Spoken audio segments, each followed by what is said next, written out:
आज हम समझेंगे कि मिनस्टैक एक्चुअली में कैसा काम करता है।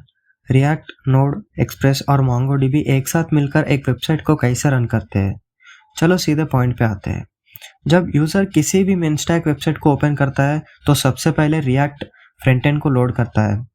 रिएक्ट का काम होता है कि यूआई दिखाना, जैसे buttons, forms, product links etcetera.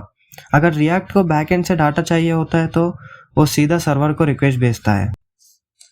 React जो रिक्वेस्ट भेजता है वो नोड.js सर्वर तक जाती है और सर्वर उस रिक्वेस्ट को एक्सप्रेस.js फ्रेमवर्क के थ्रू प्रोसेस करता है।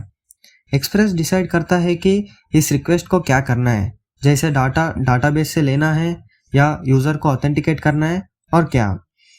Node plus express basically backend का ब्रेन और इंजन होते हैं।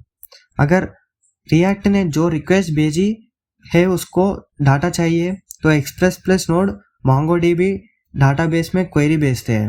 मोंगोडीबी एक NoSQL डाटाबेस है जिसमें डाटा जेसन फॉर्मेट में स्टोर्ड होता है।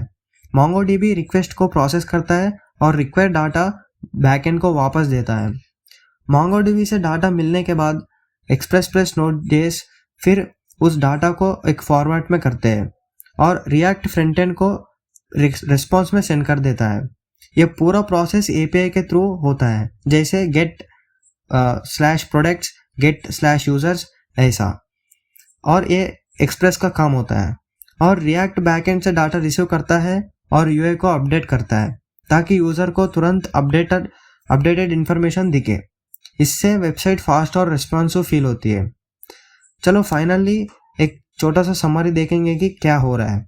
सो बेसिकली रिएक्ट क्या करता है, रिक्वेस्ट भेजता है इसको नोड और एक्सप्रेस को, और नोड और एक्सप्रेस क्या करेंगे, रिक्वेस्ट प्रोसेस करते हैं और मोंगोडीबी क्या करता है, डाटा प्रोवाइड करता है और फिर से नोड और एक्सप्रेस और डाटा लेकर रिएक्ट को भेजते हैं ताकि फिर से रिएक्ट यूआई अपडेट करके यूज़र को रिजल्ट दिखाता है। ये पूरा फ्लो कंटिन्यूस होता रहता है और इसी वजह से मिनस्टैक पावरफुल और फास्ट होती है।